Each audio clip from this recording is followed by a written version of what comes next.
ماتمداران قدیر نینوا سن 1444 ہجری کی آج محرم کی 30ویں تاریخ ہے.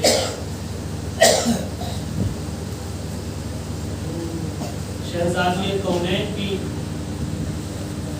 نالین پاک کا تصدق ہے کہ معبود حقیقی نے ہمارے سینے میں ولایت علی کو رواں دواں کیا. شکر ہے اس معبود کا کہ جس تک عقل پرواز نہیں کر سکتی. شکر ہے اس خدا کا کہ جو ان محدود آنکھوں میں محدود نہیں ہو سکتا. شکر ہے اس پروردگار عالم کا کہ جس نے تمام مخلوقات میں ہمیں انسان بنایا اور انسانوں میں ہمیں مسلمان بنایا اور مسلمانوں میں ہمیں عزادار امام بنایا. یہ کرم ہے اس پروردگار کا کہ آج ہم عزاداری کر رہے ہیں. یہ مجلسیں ہمارے سر کا تاج ہے. یہ عزاداری ہماری پہچان ہے. لہذا اب کوئی یہ نہ کہے کہ اگر ہم نہ ہوں گے تو عزاداری نہ ہوگی. کوئی یہ نہ کہے کہ ہم نہ ہوں گے تو پھر یہ جلوس نہیں ہوگا. کوئی یہ نہ کہے کہ اگر ہم نہ ہوں گے تو یہ مجلسیں نہیں ہوں گی. نہیں میرے عزیز، ہم نہیں تھے تب بھی مجلسیں ہو رہی تھی. ہم نہیں تھے تب بھی عزاداری ہو رہی تھی. ہم نہیں تھے تب بھی ماتمداری ہو رہی تھی. ہم ہیں تب بھی عزاداری ہو رہی ہے. ہم ہیں تب بھی ماتمداری ہو رہی ہے. ہم ہیں تب بھی جلوس نکالے جا رہے ہیں. ہم نہیں رہیں گے تب بھی مجلسیں ہوں گی. ہم نہیں رہیں گے تب بھی یہ ماتمداری ہوگی. ہم نہیں رہیں گے تب بھی یہ عزاداری ہوگی. لہذا کوئی یہ خام خیالی میں نہ رہے کہ ہم نہیں ہوں گے تو یہ عزاداری نہیں ہوگی. نہیں عزیزان ایمان، نہیں میرے عزیز، اگر ہم نہیں ہوں گے تو ایسا نہیں ہے کہ یہ عزاداری نہ ہوگی، یہ مجلسیں نہیں ہوں گی. ہم نہیں ہوں گے تو یہ عزاداری اور ماتمداری نہیں ہوگی. نہیں، ہماری وجہ سے یہ مجلسیں نہیں ہیں، ہماری وجہ سے یہ عزاداری نہیں ہے، بلکہ عزاداری ہے تو ہم ہیں، یہ مجلسیں ہیں تو ہم ہیں. لہذا اگر کوئی کہے کہ ہم نہ ہوں گے تو مجلسیں نہ ہوں گی، تو میرے عزیز تم نہ رہو گے تو تب بھی مجلسیں ہوں گی، اور تمہارے جانے کے بعد تمہاری بھی دو چار ہوں گی. صلوات محمد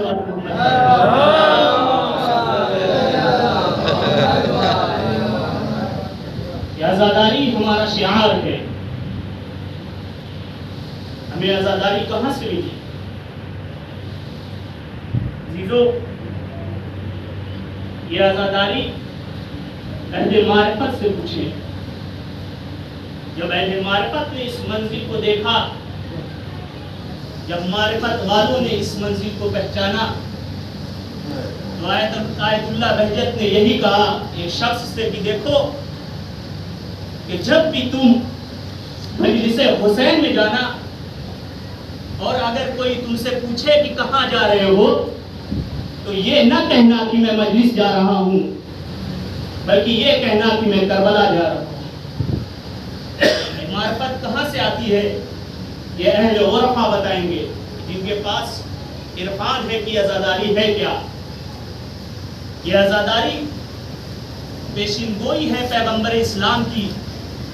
میں نے مجلس میں عرض کیا تھا کہ جب سیدہ نے پوچھا کہ میرے حسین پہ روئے گا کون، تو رسول نے کیا کہا کہ رجال امتی یبکون علی رجال الحسین، کہ میری امت کے مرد حسین کے مردوں کا ماتم کریں گے. یہ رسول کی پیشن گوئی ہے. لہذا اگر کوئی رسول کی پیشن گوئی کو روکنا چاہے گا تو اس کی نسلیں رک جائیں گی. یہ رسول کی پیشن گوئی ہے. مسلمان بھی عجیب ہے کہ رسول کی بعض پیشن گوئیوں کو تو مان گیا لیکن بعض کو نہ مانا. رسول نے پیشن گوئی کی کہ جنت ہے، مسلمانوں نے مانا. یا دوسرے لفظوں میں یہ کہوں کہ رسول نے کہا کہ جنت ہے لیکن دکھایا نہیں تو مان لیا. رسول نے کہا جہنم ہے، دکھایا نہیں مان لیا. رسول نے کہا سلسبیل ہے، دکھایا نہیں مان لیا. رسول نے کہا صراط ہے، دکھایا نہیں مان لیا. رسول نے کہا غلمان ہے، دکھایا نہیں مان لیا. رسول نے کہا حوریں ہیں، دکھایا نہیں مان لیا. مسلمانوں کو رسول نے جو دکھایا نہیں اسے مان لیا. لہذا اب مسلمانوں سے پوچھنا چاہتا ہوں کہ رسول نے جنت دکھائی جنت نہ دکھائی مان لیا. رسول نے کہا جہنم ہے مان لیا. رسول نے کہا سلسبیل ہے مان لیا. رسول نے کہا صراط ہے مان لیا. رسول نے کہا میزان ہے مان لیا. رسول نے کہا حور ہے تو مان لیا. رسول نے کہا غلمان ہے تو مان لیا.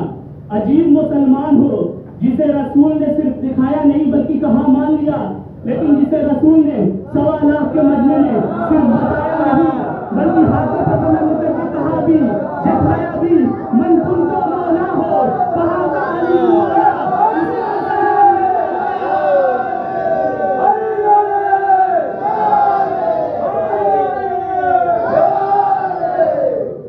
سلوات پڑھے محمد و آل محمد.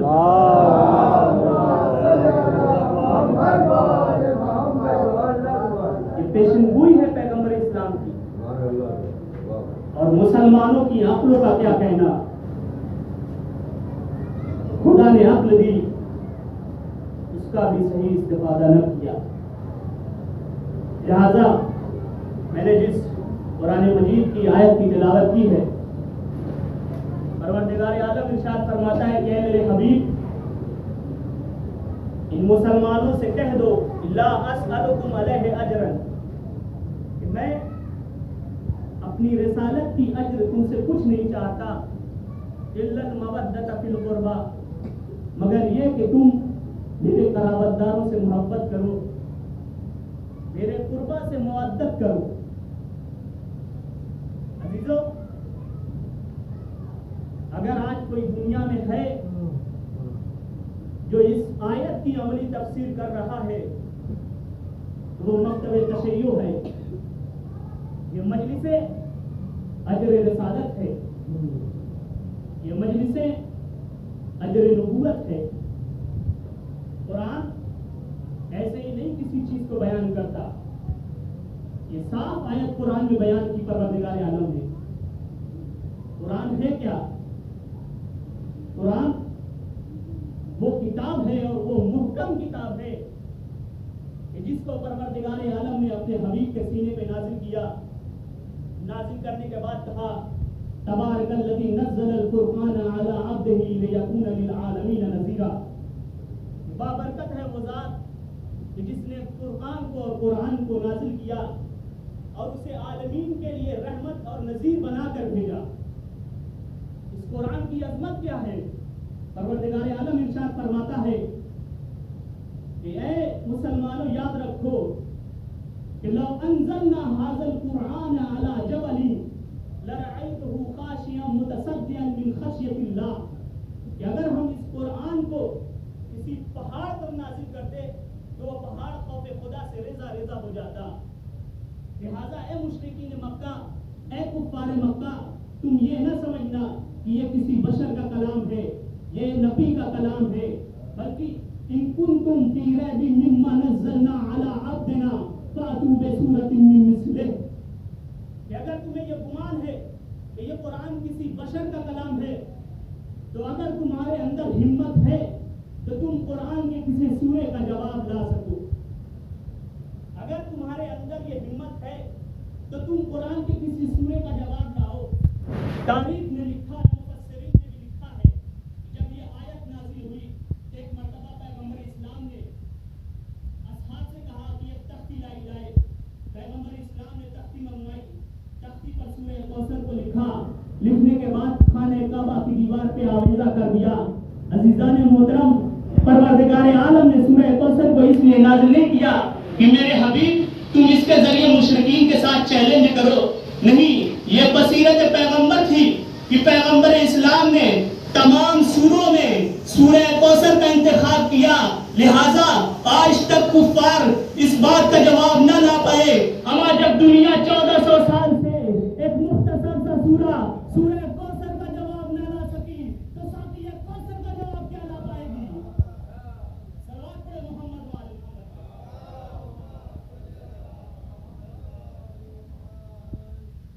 دنیا ایک مختصر سا سورہ کوثر کا جواب نہ لا سکی، ساتھی یہ کوثر کا کیا جواب لائے گی؟ یہ ہے عظمت سورہ کوثر۔ دنیا جب قرآن ثابت کا جواب نہ لا سکی، قرآن ناطق کا کیا جواب لائے گی؟ یہ واقعہ کربلا ہمیں سکھاتا ہے کہ بندگی کی جائے تو کیسے کی جائے۔ دنیا میں بہت سارے واقعات رونما ہوئے، قرآن نے بھی کچھ واقعات کو اپنے دامن میں جگہ دی۔ قرآن کا مشہور واقعہ ہے کہ اللہ نے جناب ابراہیم کا امتحان لیا اور امتحان لے کر جناب ابراہیم کو امامت کا عہدہ دیا۔ امتحان کیا تھا؟ امتحان کئی تھے لیکن دو امتحان جناب ابراہیم کے بڑے مشہور ہیں۔ پہلا امتحان یہ تھا کہ جب جناب ابراہیم نے بت پرستوں کے بتوں کو توڑا تو ایک مرتبہ یہ خبر نمرود تک پہنچی۔ نمرود نے کہا قیدی بنا کر لایا جائے۔ جناب ابراہیم کو نمرود کے سامنے پیش کیا گیا۔ نمرود کا حکم ہوا کہ ابراہیم کو آگ کے شعلوں میں ڈال دیا جائے۔ اب جناب ابراہیم منجنیق پہ بیٹھے ہوئے ہیں۔ دشمن یہ چاہتا ہے کہ جناب ابراہیم کو آگ کے حوالے کیا جائے، لیکن جناب ابراہیم کے ہونٹوں پہ مسکراہٹ ہے، جناب ابراہیم کے دل میں سکون ہے، جناب ابراہیم کے اندر ایک اطمینان ہے۔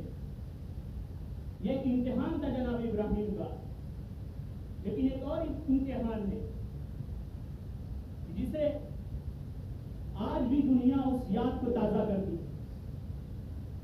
تب جب جناب ابراہیم نے خواب میں دیکھا کہ میں اپنے بیٹے اسماعیل کو ذبح کر رہا ہوں تو کہا یا بنی انی اری فی المنام ان اذبحک، کہ میرے بیٹے میں دیکھ رہا ہوں کہ میں تمہیں ذبح کر رہا ہوں، منظور ماذا ترى، بتاؤ تمہاری کیا رائے ہے۔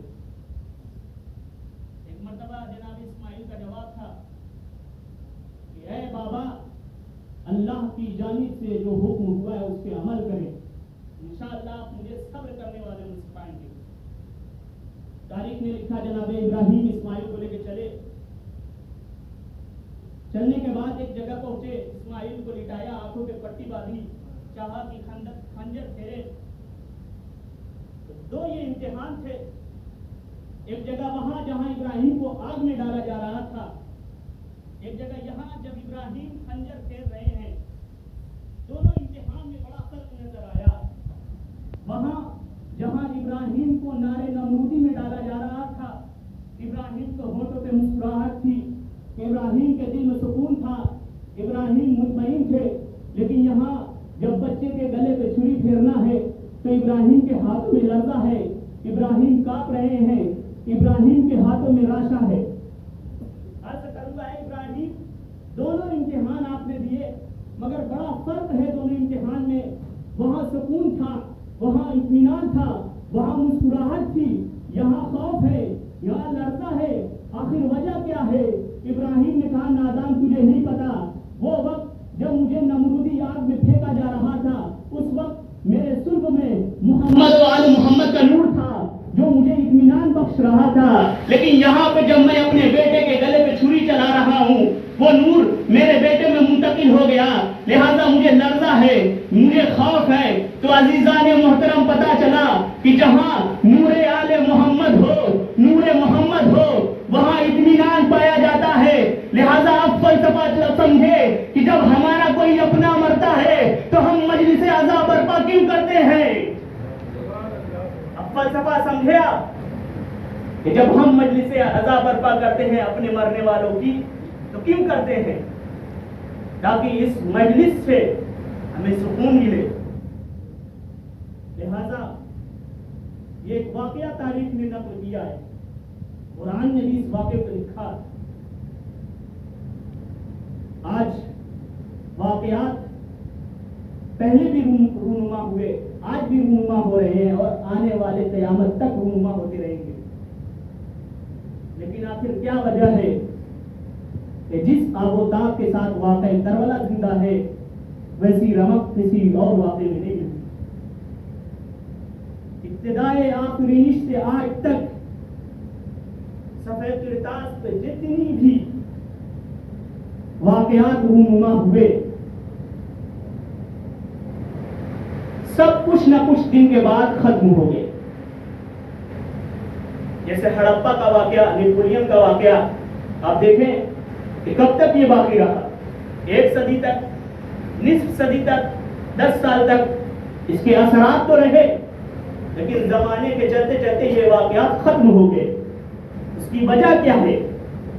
اس کی وجہ یہ ہے کہ جب واقعات رونما ہوتے ہیں یا تو واقعات کے پیروں میں زمانے نے زنجیریں ڈال دی ہوتی ہیں، یا واقعات کو تاکہ نسیاں پر اٹھا کے رکھ دیا جاتا ہے، یا واقعات کو وادی فروشہ میں دھکیل دیا جاتا ہے، یا فرسودگی اس کا مقدر بن جاتی ہے، یا یہ واقعات کو نبی کا لباس اوڑھ لیتے ہیں. آخر واقعہ کربلا کیوں آج زندہ ہے؟ کہا کیونکہ اس کے چلتی ہوئی رفتار میں نہ زمانے نے زنجیریں ڈالی، نہ اس واقعے کو فرسودگی کا لباس اوڑھنا پڑا، نہ کہنگی اس کا مقدر بنی. لہذا آخر فرق کیا ہے دوسرے واقعوں میں اور کربلا کے واقعوں میں؟ آج دشمن پوری طرح کوشش کر رہا ہے کہ اس واقعے کو مٹا سکے. آج نہیں، 1400 سال پہلے بھی یہ کوشش تھی کہ اس واقعے کربلا کو مٹایا جائے.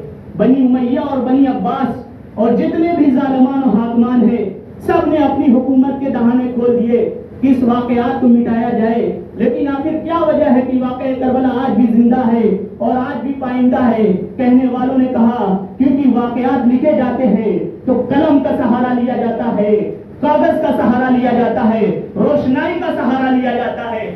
لہذا یہ کریم ابن کریم آقا حسین کی کرم فرمائی ہے کہ آقا حسین نے واقعہ کربلا کے لیے قلم کا سہارا نہیں لیا، کاغذ کا سہارا نہیں لیا، روشنائی کا سہارا نہیں لیا، بلکہ آقا حسین کریم ابن کریم آقا سلطان حسین نے واقعہ کربلا کو عباس کے کٹے ہوئے بازو کو قلم بنایا، علی اصغر کا حکم کی روشنائی بنا کر صفحہ انسانی پر واقعہ کربلا کو اس طرح لکھ دیا کہ جب تک انسانیت کا ضمیر زندہ رہے گا واقعہ کربلا بھی زندہ رہے گا.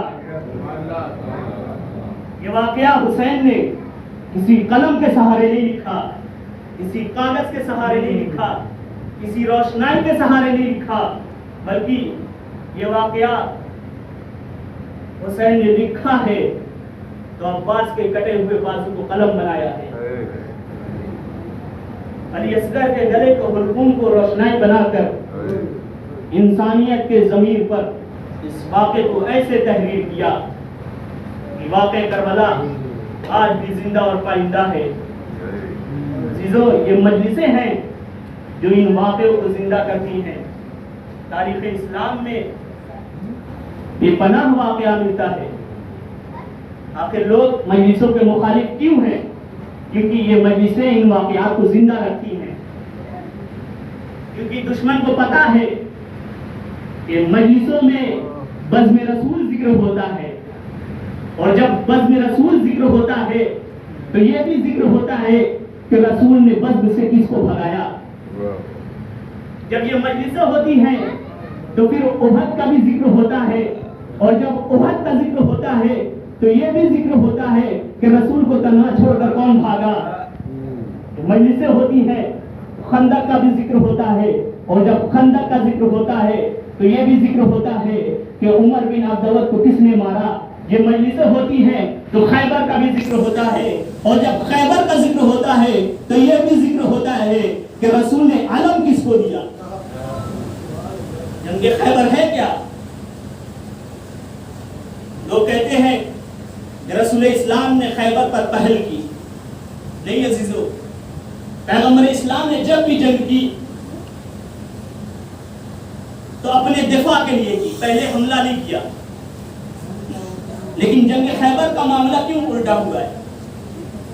لوگوں نے کہا، پیغمبر اسلام نے کہا، روایت کہتی ہے، تاریخ بھی بتاتی ہے کہ مسلمان پیغمبر اسلام کے پاس آئے، آنے کے بعد کہتے ہیں یا رسول اللہ، خیبر کے یہودی ہمیں پریشان کر رہے ہیں، ہمیں اذیتیں دے رہے ہیں. پیغمبر اسلام نے ایک مرتبہ ایک خط لکھا اور کہا کہ خبردار مسلمانوں کو پریشان نہ کرنا. خیبر کے یہودیوں کو اپنی طاقت پہ غرور تھا، رسول کے اس خط کا کوئی جواب نہ دیا. تاریخ نے لکھا، رسول نے 3 مرتبہ خط لکھا. آخری خط میں لکھا کہ دیکھو اگر تم باز نہ آئے تو میں لشکر کشی کروں گا اور میں خیبر فتح کروں گا. خیبر کے یہودیوں کو اس بات کا غرور تھا کہ ہمارے پاس مضبوط قلعے ہیں، ہمارے پاس ایک سے ایک نامور پہلوان ہیں، مرحب ہے، انتر ہے، حارث ہے، لہذا ہمیں مسلمانوں سے کیا ڈرنا. جب خیبر کے یہودی نہ مانے رسول کی بات تو پیغمبر اسلام مسلمانوں کو اکٹھا کر کے ایک لشکر بنا کر خیبر کی طرف چلے. خیبر کے پاس پہنچتے ہی پیغمبر اسلام نے یہ کہا مسلمانوں سے کہ دیکھو ہمیں 40 دن کے اندر خیبر فتح کرنا ہے، لہذا تم لوگ اپنی پوری جاؤ حشم سے کوشش کرنا، جہاں تک ہو سکے اسلام کا ساتھ دینا. پہلے دن تاریخ نے لکھا کہ پیغمبر اسلام نے ایک صحابی کو، ایک شخص کو علم دیا اور کہا یہ مجمع ہے، یہ لشکر ہے، جاؤ اور خیبر فتح کر کے آؤ. تاریخ نے لکھا کہ پیغمبر اسلام ابھی حجرے میں، ابھی خیمے میں بیٹھے ہی تھے کہ باہر سے شور ہوا. پیغمبر اسلام نکلے، کہا ابھی تو میں اندر گیا ہوں، تم لوگ یہاں کیسے؟ جس کو علم دیا تھا اس نے کہا کہ یا رسول اللہ، سب کے سب بھاگ نکلے. ایک مرتبہ پیغمبر اسلام فوج کی طرف مخاطب ہوتے ہیں. پیغمبر نے کہا کہ تم تو مسلمان ہو، آخر فرار کیوں؟ مسلمانوں نے کہا کہ یا رسول اللہ یہ جھوٹ بول رہا ہے، یہ پہلے بھاگا، ہم بعد میں بھاگے. رسول نے کہا کہ ٹھیک ہے، کل کا دن آئے گا. کل کے دن پھر رسول نے اس کو علم دیا. اب جب مسلمانوں سے پیغمبر نے کہا کہ دیکھو محمد کی لاج رکھنا، خیبر فتح کرنا ہے. دوسرے دن بھی وہی ماجرا ہوا. وہ صاحب پہلے تو بھاگے، جو رسول نے علم دیا تھا وہ بھی چھوڑ آئے. اب اس کے بعد جب رسول نے یہ دیکھا کہ یہ کیا ماجرا ہو رہا ہے، ایک دوسرے صاحب کو بلایا، ان کو علم دیا جو بھاگنے میں سب سے تیز تھے. رسول نے علم دیا ان کو. تاریخ نے لکھا یہ 39 دن تک معاملہ چلتا رہا. لوگ جاتے تھے، مرحب و انتر کو دیکھ کے بھاگ آتے تھے. ایک مرتبہ پیغمبر اسلام مغرب کے بعد کہتے ہیں کہ دیکھو لَأُعْطِيَنَّ رَايَةً غَدًا كَرَّارًا غَيْرَ فَرَّارٍ، کہ میں کل علم اس کو دوں گا کہ جو کرار ہوگا، جو فرار نہیں ہوگا. جب ایک صاحب نے یہ سنا تو ان کا تعجب اس لیے بڑھا کہ پروردگار عالم کے حبیب نے یہ کہا کہ جس کو علم دوں گا اس کے ہاتھوں اللہ نے فتح لکھی ہوگی. یہ صاحب نے کہا کہ میں رات بھر نہ جاگا، میں رات بھر جاگتا رہا، میں رات بھر نہ سویا. آخر وجہ کیا تھی؟ کیونکہ پیغمبر نے کہا تھا کہ کل اللہ اس کے ہاتھوں پہ فتح لکھے گا. مجھے رات بھر نیند نہ آئی. میں رسول کی خدمت میں گیا، کہا یا رسول اللہ کیا کل علم مجھے ملے گا؟ رسول نے کہا نہیں، تمہیں نہیں ملے گا. میں کہوں گا اے رسول اللہ بتا دے، آدمی اطمینان میں آ جائے. شاید رسول کو بھی یہ اچھا لگے کہ یہ جتنا بے چین ہو اتنا اچھا ہے. عزیزو، رات گزری، صبح کا وقت آیا. ایک مرتبہ نماز صبح کے بعد پیغمبر اسلام نے کہا کہ نادے علی، ایک مرتبہ جیسے ہی پیغمبر اسلام نے یہ کہا، سلمان آگے بڑھے، ابوذر آگے بڑھے، مقداد آگے بڑھے، قمبر آگے بڑھے، یہ ہے رسول کے 4 یار۔ یہ آگے بڑھے، کیا دیکھا؟ مدینے سے دھول اڑ رہی ہے، ایک مرتبہ تیز رفتار سے گھوڑا آ رہا ہے۔ اب دنیا تعجب کرتی ہے، مسلمان کہتے ہیں 100 کلومیٹر کی دوری تھی، ایک ہی پل میں کیسے علی خیبر پہنچ آئے مدینے سے؟ عزیزان محترم، یہ مسلمان صرف قرآن رکھتا ہے، قرآن کو سمجھتا نہیں ہے۔ میں کہوں گا مسلمانوں، کیا تم نے قصہ سلیمان نہیں دیکھا؟ جب حدود غائب تھا تو سلیمان نے کیا کہا؟ سلیمان نے کہا حدود کہاں ہے؟ حدود کو لایا گیا، حدود آیا، حدود سے پوچھا کہاں تھے؟ کہا اے آقا، آپ کے علاوہ بھی ایک ملک ہے جہاں آپ کے علاوہ بھی حکمرانی ہو رہی ہے، کون ہے؟ بلقیس ہے۔ سلیمان نے کہا کہ کون ہے جو تخت بلقیس کو یہاں لائے؟ ایک جن اٹھا اور کہا اے نبی اللہ، اس سے پہلے کہ آپ اپنی جگہ سے بلند ہو، میں تخت بلقیس لاؤں گا۔ لیکن وہیں پہ بیٹھا ہوا سلیمان کا وزیر آصف بن برقیہ نے کہا کہ اے نبی اللہ، جیسے ہی اگر آپ آنکھ بھی جھپکیں، اس سے پہلے میں اس تخت کو لا کے آپ کے قدموں میں رکھ دوں گا۔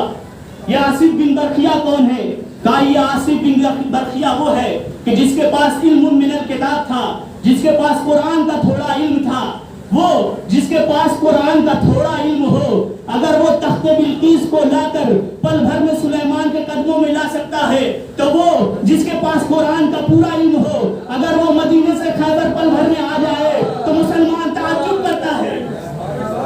صلوات پڑھے محمد و آل محمد۔ مسلمان تعجب کرتا ہے کہ علی پل بھر میں کیسے مدینے سے خیبر آ گئے؟ علی آئے، رسول نے کہا علی یہ علم لو۔ علی نے علم تھاما، چاہا کہ خیبر کی طرف چلے۔ کہا علی کہا خیبر کی طرف۔ کہا رکو، لشکر تو لے جاؤ۔ کہا نبی اللہ اکیلا کافی ہوں۔ کہا نہیں، ان کو دکھانا بھی ہے ایک شیر لڑتا کیسے ہے۔ لہذا تاریخ نے لکھا علی علم لے کے چلے۔ خیبر کے قلعے اونچی اونچی دیواریں ہیں، موٹی موٹی دیواریں ہیں، اطراف میں خندق کھودی ہوئی ہے تاکہ دشمن اندر نہ آ سکے، آگ اور لکڑیاں جمع ہیں۔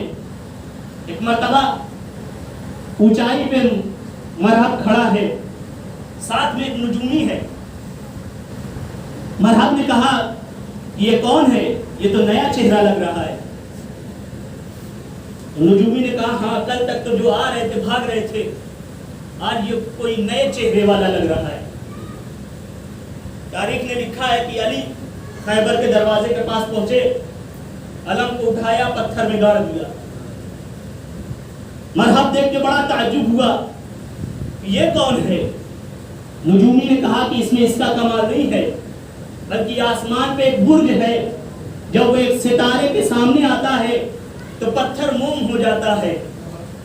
ایک مرتبہ یہ آواز علی کے کانوں میں پہنچی، علی نے علم اٹھایا، پھر پتھر پہ گاڑا۔ تاریخ نے لکھا علی نے 9 مرتبہ علم اٹھایا، پتھر پہ گاڑا۔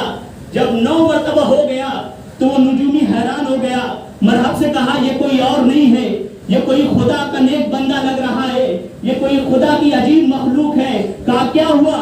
کہا کہ یہ جو برج ہے جب وہ ستارے کے پاس جاتا ہے تو پتھر موم ہو جاتا ہے، لیکن یہ شخص اس وقت علم گاڑتا ہے جب یہ برج ستارے کے پاس نہیں ہوتا، یہ شخص اس وقت علم اٹھاتا ہے جب یہ برج ستارے کے سامنے ہوتا ہے۔ میں کہوں گا اے نجومی، ارے ان کو نہ دکھاؤ، یہ ستاروں کی خبر رکھتے ہیں، ارے یہ وہ نہیں ہے کہ جو ستاروں کو دیکھ کے چلے، ارے یہ وہ ہے کہ ستارہ ان کو دیکھ کے آئے۔ اگر نہ یقین آئے تو در زہرا دیکھ لو۔ یہ ہے علی کی بادشاہی۔ یہ وہ نہیں ہیں جو ستاروں کو دیکھ کے چلتے ہیں، بلکہ ستارہ ہے جو ان کی ڈیوٹی پہ سر کو جھکاتا ہے۔ اس کے بعد مرحب آیا،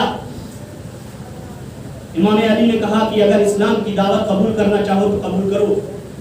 مرحب نے انکار کیا، 3 مرتبہ مولا علی نے مرحب کو اسلام کی دعوت دی، مرحب نے انکار کیا، علی نے کہا ٹھیک ہے تو جنگ کے لیے آؤ، وار تم کرو۔ تاریخ نے لکھا مرحب نے جیسے ہی وار کیا، علی نے شمشیر سے نہیں ہاتھوں سے اٹھایا پھینک دیا۔ ایک مرتبہ مرحب نے دوسرا وار کیا، علی نے کہا دوبارہ آؤ تاکہ یہ نہ سمجھو کہ مجھے موقع نہ ملا وار کا۔ ایک مرتبہ مرحب نے دوسرا وار کیا، علی نے دونوں انگلیوں سے مرحب کو اٹھا کر پھینک دیا۔ تاریخ نے لکھا علی نے کہا کہ یہ آخری موقع ہے۔ مرحب ایک بار کودا علی کے اوپر، علی نے اب ہاتھ نہیں استعمال کیا، علی نے ذوالفقار اٹھائی، اور تاریخ لکھتی ہے کہ ذوالفقار اتنی تیز چلی کہ لوگوں کو پتہ نہ چلا کہ مرحب کب دو حصوں میں تقسیم ہو گیا۔ لہٰذا تاریخ اگر دیکھنا چاہے تو علی کو دیکھے کہ دنیا جس کی تلوار کی رفتار نہ پہچان سکے اس کے کردار کی رفتار کیا پہچان پائے گی؟ جس کی تلوار کا یہ عالم ہو اس کے کردار کا کیا عالم ہوگا؟ مرحب دو ٹکڑوں میں تقسیم ہو گیا۔ تاریخ نے لکھا کہ انتر اور حارث آئے، مگر عجیب جملہ ہے عزیزو، انتر اور حارث آئے، جانتے تھے کہ مرحب مر چکا ہے لیکن بھاگے نہیں۔ مرحب اور انتر سب کو امام علی نے قتل کر دیا۔ آخری جملہ بس جمع تمام۔ اس کے بعد تاریخ نے لکھا کہ جب سب کو امام علی نے واصل جہنم کیا، ایک بار علی در خیبر کی طرف پلٹے، اور تاریخ نے لکھا علی نے آستین الٹی، در خیبر میں انگلیوں کو پھنسایا اور در خیبر ایسے اکھاڑ پھینکا جیسے ہوا میں پتہ لہرا رہا ہو۔ ایک مرتبہ تاریخ دیکھتی رہی یہ منظر، علی نے کہا کہ آؤ خیبر میں داخل ہو۔ ایک مرتبہ علی نے در خیبر کو اٹھایا، لوگ آتے رہے، در خیبر سے گزرتے رہے، سلمان یہ منظر دیکھ رہے تھے۔ ایک مرتبہ سلمان نے کہا کہ مجھے اتنا تعجب نہ ہوا کہ علی نے در خیبر اکھاڑ لیا، مجھے تعجب تو اس بات کا تھا کہ ہاتھ پہ در خیبر تھا لیکن علی کے پاؤں ہوا میں تھے۔ صلوات پڑھیں محمد وآل محمد پر۔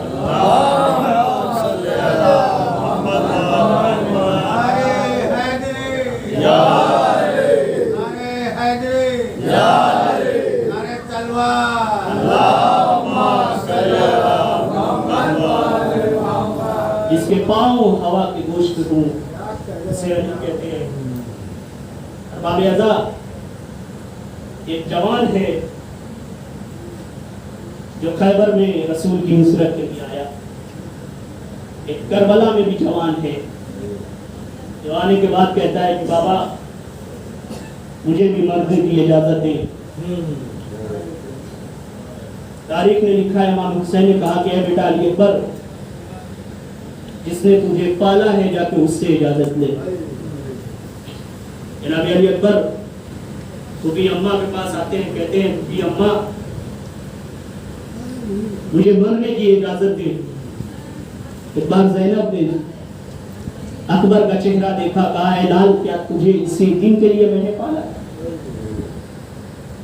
ایک مرتبہ جناب علی اکبر نے کہا ہے پھوپھی اماں ذرا انصاف سے بتائیں کہ اگر روز محشر دادی فاطمہ یہ آپ سے سوال کریں کہ اے زینب تجھے میرا حسین زیادہ پیارا تھا یا علی اکبر، تو آپ کیا جواب دیں گے؟ جناب زینب نے کچھ نہ کہا جاؤ میرے لال اجازت ہے، اپنے باپ پہ قربان ہو جاؤ۔ ایک مرتبہ جناب علی اکبر امام حسین کی خدمت میں آتے ہیں، امام حسین نے جناب علی اکبر کو تیار کیا، گھوڑے پہ بٹھایا، گھوڑے پہ بٹھانے کے بعد بارگاہ خداوندی عالم میں یہ دعا کرتے ہیں کہ پروردگارا تو گواہ رہنا، میں اسے بھیج رہا ہوں کہ جو کردار میں، رفتار میں، گفتار میں بالکل تیرے نبی سے مشابہ تھا۔ اے پروردگار جب میں تیرے نبی کی زیارت کرنا چاہتا تھا تو میں اپنے لال کے چہرے کو دیکھتا تھا۔ ایک مرتبہ امام حسین نے علی اکبر کو خدا حافظ کہا، علی اکبر چلے میدان کی طرف، لیکن کیا دیکھتے ہیں کہ کچھ آواز آ رہی ہے، کسی ضعیف کے چلنے کی آواز آ رہی ہے۔ علی اکبر نے پیچھے مڑ کے دیکھا، کیا دیکھا؟ بوڑھا باپ کمر تھامے ہوئے چلا آ رہا ہے۔ ایک مرتبہ علی اکبر نے کہا اے بابا، ارے آپ نے تو مجھے ودا کر دیا تھا، اے بابا آپ نے تو مجھے رخصت کر دیا تھا، اب کیوں آئے ہیں؟ ایک مرتبہ حسین نے چہرے کی طرف نگاہ کی، کہا اے میرے لال بیٹا، ارے کاش تم بھی صاحب اولاد ہوتے تو ایک جوان کا درد سمجھتے۔ اجرکم اللہ، خدا آپ کو کوئی غم نہ دے سوائے غم امام مظلوم کربلا کے۔ تاریخ لکھتی ہے کہ جناب علی اکبر خیمے کی طرف روانہ ہوئے۔ تاریخ لکھتی ہے کہ جناب علی اکبر نے وہ جنگ کی کہ دنیا یاد رکھے۔ ایک مرتبہ کسی شقی نے یہ کہا کہ یہ بنی ہاشم کا شعر ہے، ایک ایک کر کے وار نہ کرو، ایک ساتھ اس پہ حملہ کرو۔ ارے جب ایک ساتھ حملہ ہوا، کسی شقی نے ایسا نیزہ مارا کہ نیزہ علی اکبر کے سینے میں ادھر آیا۔ ایک مرتبہ علی اکبر گھوڑے کے زین پر سنبھل نہ سکے، زین سے زمین پر آئے، آنے کے بعد کہا یا بتا علیکہ منی السلام، اے بابا آپ پہ آپ کے بیٹے کا سلام ہو۔ ارے یہ آواز حسین نے سنی، ارے گرتے پڑتے حسین مقتل کی طرف چلے۔ تاریخ نے لکھا حسین 7 بار گرے، 7 بار اٹھے، آواز دیتے جاتے اے بیٹا علی اکبر کہاں ہو، اے بیٹا علی اکبر نظر نہیں آ رہے۔ ایک مرتبہ حسین گھٹنیوں پہ بل چلتے ہوئے علی اکبر کے سرانے پہنچے، کیا دیکھا؟ بیٹے نے سینے پہ ہاتھ رکھا ہوا ہے۔ کہا بیٹا سینے میں درد ہے؟ کہا نہیں بابا، ارے برچی کا پھل کر آیا ہے۔ ایک مرتبہ سینے سے ہاتھ اٹھایا، ایک مرتبہ نجف کا رخ کیا، کہا اے بابا علی مرتضیٰ، ارے 2 ہاتھوں سے 2 انگلیوں سے در خیبر اٹھانا مشکل تھا، لیکن اے بابا ارے جوان کے سینے سے برچی کا پھل نکالنا بڑا مشکل ہے۔ جیسے ہی یا علی کہہ کے برچی کا پھل نکالا، ایک مرتبہ برچی کے ساتھ کلیجہ بھی باہر آیا۔ علی اکبر کی روح قبض انسری سے پرواز کر گئی۔ حسین نے مرثیہ پڑھا، وا محمدہ وا علیہ وا غربتہ وا فاطمہ، اے میرے لال اکبر، ارے تیرے مرنے کے بعد میری آنکھوں کی بینائی چلی گئی۔ اے میرے لال اکبر، تیرے بعد اب اس بوڑھے باپ کا سہارا کون ہوگا؟ سیعلم الذین ظلموا ای منقلب ینقلبون، انا للہ و انا الیہ راجعون، رضا بقضائہ و تسلیما بامرہ، ماتم